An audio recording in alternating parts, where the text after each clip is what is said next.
तर पाथरीमध्ये आमदार बाबाजानी दुर्राणी यांना एक मोठा धक्का बसलेला आहे। जुनेद खान यांचा 486 मतांनी पराभव झालेला आहे। शिवसेनेचे आसिफ खान यांचा विजय झालेला आहे। पाथरी हा बाबाजानी दुर्राणी यांचा बालेकिल्ला मानला जातोय। 25 वर्षांपासून पाथरीमध्ये बाबाजानी दुर्राणी यांची सत्ता होती आणि ती आता सत्ता उलथवून टाकण्यात विरोधकांना यश आलंय। तर तिकडे बार्शीमध्येही भाजपचा नगराध्यक्ष बसणार आहे। भाजपच्या तेजस्विनी कथले यांचा विजय झालेला आहे। 42 पैकी 23 जागांवर मोहोळ नगर परिषदेवर शिवसेनेचा नगराध्यक्ष बसणार आहे। ही सगळ्यात मोठी बातमी पाहतोय। शिवसेनेचा सिद्धी वसरे नगराध्यक्षपदी 20 पैकी 11 जागांवर भाजपनं मोहोळमध्ये विजय मिळवलेला आहे आणि 8 जागांवर शिवसेनेचा विजय झालाय। मात्र 8 जागा जिंकल्या असल्या तरी नगराध्यक्षपदी शिवसेनेचाच उमेदवार विजयी झालेला आहे।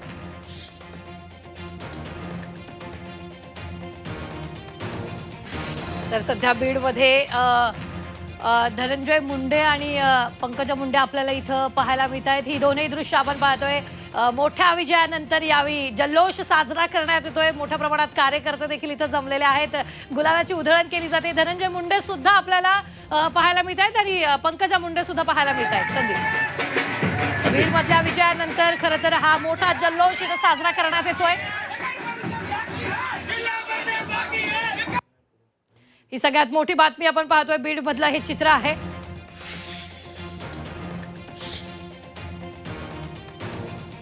मुंडे बंधू भगिनी यावेळी जल्लोष साजरा करत असल्याचं आपल्याला पाहायला मिळतंय।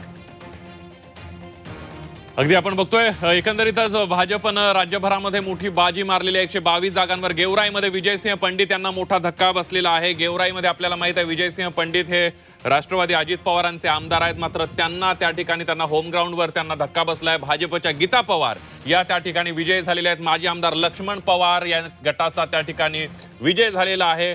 गेवराईमध्ये विजयसिंह पंडित असतील किंवा धनंजय मुंडे यांच्यामधले जो काही सुप्त संघर्ष होता तो या ठिकाणी आपल्याला पाहायला मिळत होता। गेवराईमध्ये विजयसिंह पंडित आमदारांना मोठा धक्का बसलाय। भाजपच्या गीता पवार या ठिकाणी विजय झालेले आहेत। माजी आमदार लक्ष्मण पवार गटाच्या गीता पवार आहेत आणि त्यांनी विजयसिंह पंडित यांच्या गटाला मोठा धक्का दिलेला आहे। तर बीडचे हे सध्या चित्र आपण पाहतोय। भाजपच्या गीता पवार इथं विजयी झालेल्या आहेत। गेवराईमध्ये माजी आमदार लक्ष्मण पवार गटाचाही इथं विजय झालेला आहे। दुसरीकडे अमरावतीत अर्चना अडसड रोठे विजयी झालेले आहेत। आमदार प्रताप अडसड यांच्या त्या बहीण आहेत। ही मोठी बातमी पाहतोय। धामणगाव नगर परिषदेमध्ये काँग्रेसचा सुपडा साफ झालेला आहे।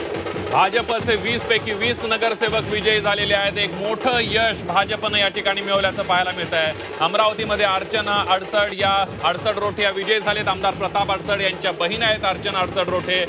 धामणगाव नगर परिषदेमध्ये काँग्रेसचा सुपडा साफ झाल्याचं पाहायला मिळत आहे। भाजपनं 20 पैकी 20 जागांवर विजय मिळवलेला आहे आणि काँग्रेसला व्हाईट वॉश दिलेला आहे।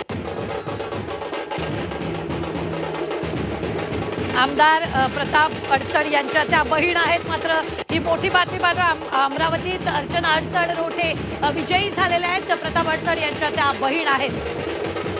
धामणगाव नगर परिषदेमध्ये काँग्रेसचा मात्र सुपडा साफ झाल्याचं पाहायला मिळते। भाजपचे 20 पैकी 20 नगरसेवक विजयी झालेले आहेत आणि या ठिकाणी जल्लोष होताना पाहायला मिळतोय। विजयाचा जल्लोष करताना या ठिकाणी सगळे कार्यकर्ते विजय उमेदवार पाहायला मिळतात। धामणगाव नगर परिषदेमध्ये काँग्रेसला मोठ्या पराभवाला सामोरं जावं लागले।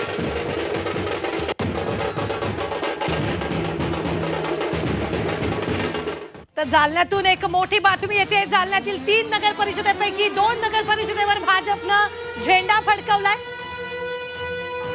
परतूरमध्ये आधी काँग्रेसच्या ताब्यात असलेली नगर परिषद आता भाजपनं ताब्यात घेतली आणि या ठिकाणी भाजपच्या नगराध्यक्ष पदाच्या उमेदवार प्रियंका राक्षे विजयी झालेल्या आहेत। तर अंबडमध्ये भाजपनं सत्ता राखली आहे। या ठिकाणी भाजपच्या नगराध्यक्ष पदाच्या उमेदवार देवयानी कुलकर्णी विजयी झाल्या। अंबडमध्ये राष्ट्रवादी शरद पवार पक्षाचे नेते राजेश टोपे यांना यामुळे मोठा धक्का बसल्याचं पाहायला मिळतंय। जालना जिल्ह्यामध्ये एकूण 3 नगरपालिका होत्या। त्यातली माझ्या मतदारसंघातली अंबड नगर परिषद ही तुम्ही बघितलं असन, भारतीय जनता पार्टीचा न भूतो या अंबड शहराच्या मतदार मायबापांनी जो आशीर्वाद माझ्या नगराध्यक्ष पदाच्या उमेदवार देवानी केदार कुलकर्णी व भारतीय जनता पार्टीचे 22 पैकी 16 नगरसेवक हे निवडून दिलं। खरं म्हणजे अंबड शहराच्या लोकांचा माझ्यावर जो विश्वास आहे त्या विश्वासाचा सार तुम्हाला अभिमान आहे. म्हणून मी खरं म्हणजे पहिल्यांदा मतदार मायबापाचे हात जोडून त्यांना धन्यवाद देतो. आज राष्ट्रवादी काँग्रेस पार्टी शरदचंद्रजी पवार साहेबांच्या माध्यमातून धनशक्ती विरुद्ध जनशक्तीचा हा मोठा विजय झालेला आहे. या तालुक्यामध्ये हिंदू मुस्लिम शीख इसाई सब है भाई भाई या पद्धतीने आम्ही सगळे नांदत असताना हा विजय सामान्य लोकांना आणि झालेला आहे. त्याबद्दल मी सर्वांना धन्यवाद देतो आणि आदरणीय शरदचंद्रजी पवार साहेबांच्या पक्षाचा आज या दोन्ही धनशक्तीच्या विरोधात हा विजय झालेला आहे. यानंतर बघूया पुढली एक ब्रेकिंग बातमी. रत्नागिरीच्या खेड नगर परिषदेमध्ये महायुतीची एक हाती सत्ता आली असून 21-0 ने दणदणीत विजय मिळवलेला आहे.